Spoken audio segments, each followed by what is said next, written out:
Be honest, no matter how old you are or what gender you identify as, have you ever looked in the mirror and thought, my arms are really spaghetti, skinny, thin? Or actually, wait, my arms are really big and buff and huge. Oh wait, actually I have a lot of flabs. Have you ever criticized yourself that's made you self-conscious? I've been there. I want you to ask yourself, what is your ideal perfect body? My ideal perfect body is skinny, like all the Instagram models that you see. So, let's start talking. When I was 9 years old, I was signed to a modeling agency.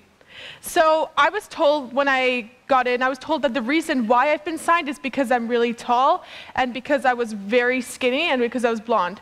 I personally felt that the only reason that girls are accepted and the only reason why guys are accepted in the modeling industry is if girls are really tall and skinny and if guys are really lean and muscular. So growing up, I've always felt that only guys can look good if they're big and girls can look good if they're skinny. So I've gone through a few areas of struggles throughout my life. When I was 8 years old, I was afraid that my family was afraid that I would develop anorexia. Anorexia is an emotional disorder caused by the obsessive desire to lose weight. At the age of 12, I started to hit puberty. And it's pretty early, but I started gaining body mass.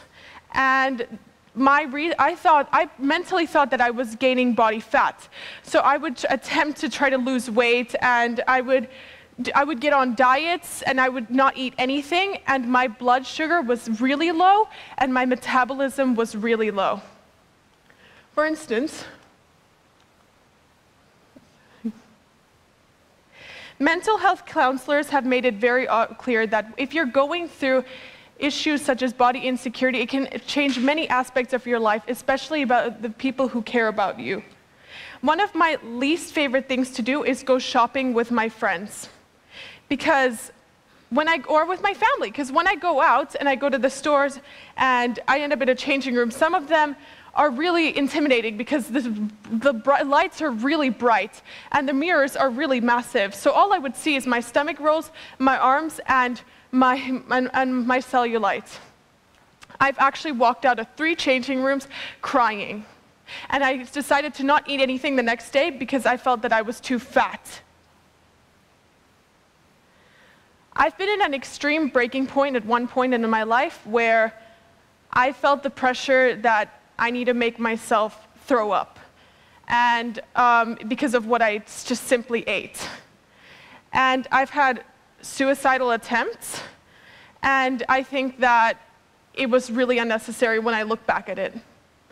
Because I thought that I'm not the most prettiest person, I don't get the highest grades, I'm not the smartest, most intelligent person in this world, so why even bother, why should I even be alive at this point?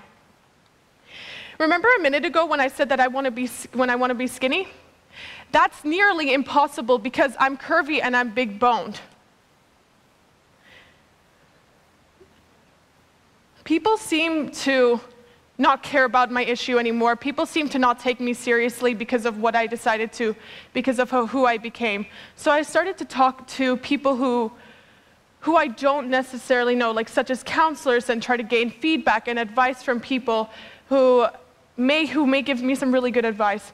I've realized that getting people who can give you really rational and strong advice on how to change the way that in a healthy manner, to change the way how you look, is much stronger than just gaining some sweet and emotional and nice and great advice from people who don't exactly know how to change the way that you look or professionally or give you good nutritional advice.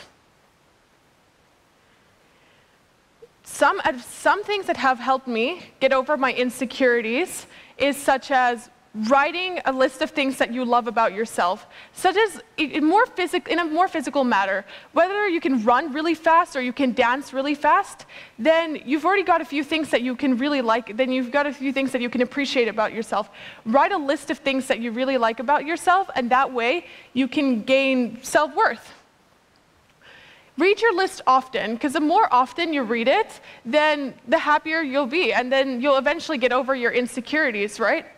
More issues is a lot of things that have led me down is social media. Social media, because you could be looking at an influencer or somebody on social media who's wearing a really nice outfit or something, and you could look at and you're looking at them and you could see that that's the body type that you want. Realistically, this person could have taken 5 million photos, looked through each one of them, try to find exactly the photo that doesn't expose their insecurities, so that person could also be going through insecurities themselves. Another thing that has, besides social media and the negativity from it, one main issue is the people who can let you down. This one time, not so long ago, I was hanging out with my friends, and I was looking through my phone, and then all of a sudden I came across a photo of me in a crop top and shorts. And I thought that I didn't have my stomach stuck in, and I didn't have my arms flexed, and I was exposing all my insecurities, but at the same time I pulled it up. And instead of I didn't exactly hear what I wanted to hear. My friend said, wow, your arms are really big, and your stomach's big, and your legs are thick. Like, why don't you just get a bigger shirt? I kind of just played through it, and I was like, oh yeah, haha, like laughing. It was not funny to me at all, and I found it extremely offensive. So I decided to go home and throw those clothes away and started to change my style a little bit into longer and thicker clothes. And as a result of this, people started to ask me, why are you so insecure about yourself? And why do you just not care? And this is because there's so many the reasons why I'm so insecure about myself, from the start when I was 9 years old to right now, where I'm just like gaining criticism. As a teenager, I feel that social media is such a negative influence on you, and just getting off social media for a while if you're going through insecurities is so important, because you don't want to be constantly comparing yourself to other girls and guys, because some of the photos are all fake. So if you're going through insecurities, the basic steps is 1, write a list on what you can do to change aspects in your life. 2, start looking at the things that you care about yourself.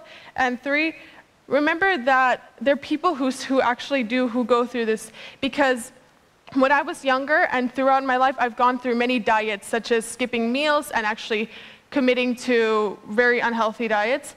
So you should not commit to this if you don't know how to commit to it properly, if you don't have a nutritionist giving you advice. I personally believe that everybody can go through insecurities, whether you're starting at a very young age and you're 9 years old and you're looking at dolls and you want to look like, and you're inspired and you're like, wow, this doll's really pretty, I want to look like that. Or you're a guy and you're looking at whatever action figures and you want to look like that. And you're a teenager and you're looking at social media and you're just so inspired by the influencers that you want to start gymming, or you want to start going on diets. And whether you're an adult and you're obsessed with protein powders and you get gym memberships. And so I feel like everybody can go through insecurities. And if it's at such a breaking point where you're already thinking about suicidal attempts and you're already thinking about making yourself throw up, such as what I've gone through, it's so important to talk to a therapist, because I didn't talk to a therapist when I was about to. Yeah, so at that point, to start talking to a therapist. But overall, I think that everybody looks perfect, and nobody should be treated with disrespect for just how they look. And everybody's perfect. Thank you so much for coming.